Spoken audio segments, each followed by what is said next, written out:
กับสบายดีพี่น้องเนาะทักทายสบายดีพ่อแม่พี่น้องฟังลาวแล้วก็สวัสดีพ่อแม่พี่น้องฟังไทยกันเบิดสุขุสุคนเนาะพี่น้องเนาะก็คือมื้อนี้เนาะบ่าวบัวสิลองโทรน้องชายเนาะน้องชายเบิร์ดนะพี่น้องเนาะก็คือทางบ่าวบัวก็ได้คุยกับน้องเพิ่นแล้วเนาะพี่น้องเนาะเมื่อวานนี่บอกบ่าวบัวก็ได้คุยเนาะแต่ว่ามื้อนี้บ่าวบัวสิเฮ็ดคอนเทนต์ถามทางน้องเพิ่นว่าเป็นจังได๋อยู่ดีมีแห้งอยู่ดีมีแห้งบ่เฮาเนาะพี่น้องเพราะว่าเดี๋ยวบ่าวบัวสิลองโทรลองเบิ่งเนาะพี่น้อง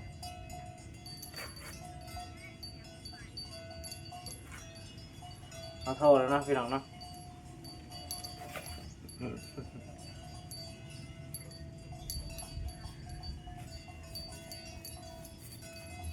ฮัลโหล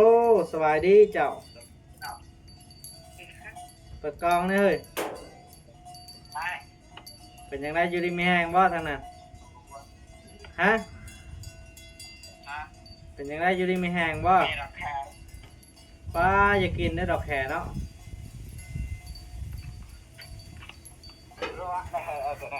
มวนบ่เว้าเล่าแน่ทำอัดคลิปอยู่เบ้ยเล่นมาจะนอนในทางข้างวะแมน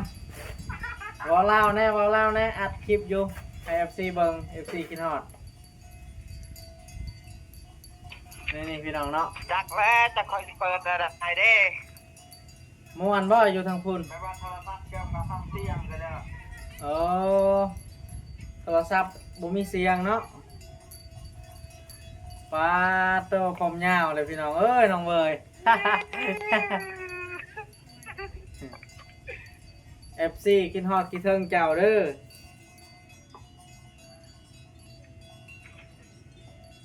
เป็นจังได๋อยู่ให้อยู่ส่วนบ่นี่ป้าอุดมสมบูรณ์อุดมสมบูรณ์เลยเนาะสมบูรณ์ปลาขักมีกล้วยอีกพี่น้องเอ้ยโอ้ขักอะไรคอยพี่น้องนี่อยู่ดีไม่แห้งเนาะทางนั้นปลาโตกินข้าวกินน้ำแล้วบ่กินแล้วพี่น้องขักอะไรเนาะบรรยากาศมองคนอยู่เนาะก็ว่าได้ยินเสียงรถเต๊ดอยู่กล้วยว่านั่นเป็นยังอยู่ตันนั่งลินบ่มีลูกค้ามานี่เลยโทรมาหาเจ้าปลาไปตะมวนอะไรเนาะทางนั้นบรรยากาศเนาะเป็นมาพี่น้อง FC เนาะ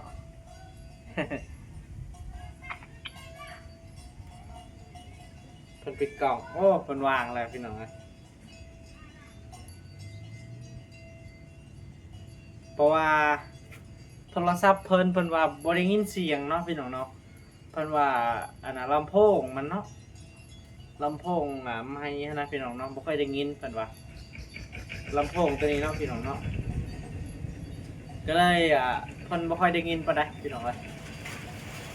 ว้าวฝนสิตกแล้วพี่น้องเอ้ยเป็นจังได๋อยู่ดีมีแห้งบ่ทั้งนั้น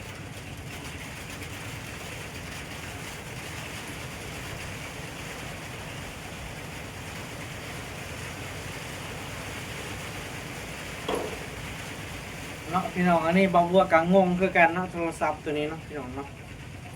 กะแปลว่าเฮาบ่ได้ลิ้นมันก็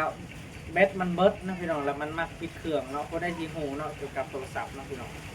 เวลาเฮาลิ้นน้อยเดียวน่ะมันสิฮ้อนละเลียรอพี่น้องเป็นโทรศัพท์ที่บ่บัวเคยถ่ายคลิปเนาะพี่น้องตัวนี้เนาะบ่บัวมักอลิกล่องมันดีใส่ดีเนาะรุ่น Samsung เนาะพี่น้องเนาะรุ่น Samsung Samsung Galaxy เนาะพี่น้องเพราะว่า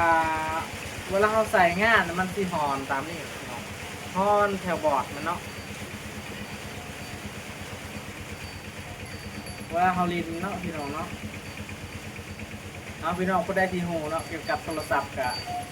สามารถบอกบ่บัวได้เนาะพี่น้องบ่บัวยังบ่ฮู้เนาะเกี่ยวกับโทรศัพท์พี่น้องเวลาเขาเล่นหนักๆมันสิดับเครื่องเนาะพี่น้องเนาะ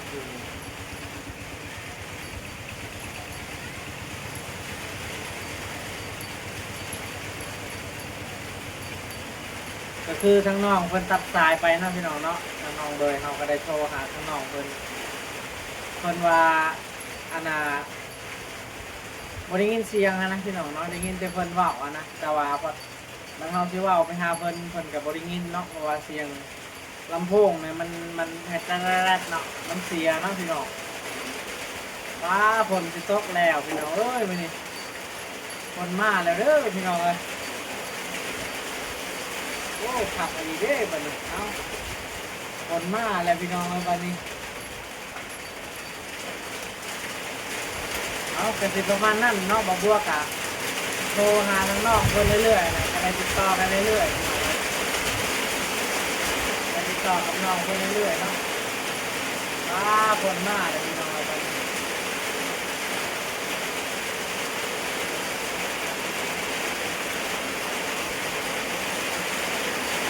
ฮ้อนแหละกับบ่มีสัญญาณโทรศัพท์นี่เฮาก็เงิบคือกันพี่น้องมันบ่มีสัญญาณเนาะแต่ว่ามันโง่เป็นหยังพี่น้อง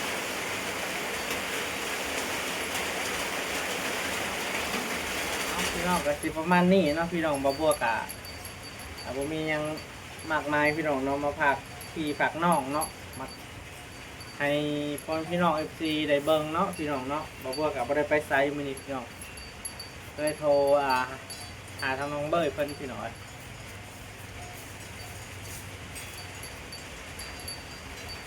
ฝนมาแล้วเด้อบัดนี้เพิ่นพี่น้องเอ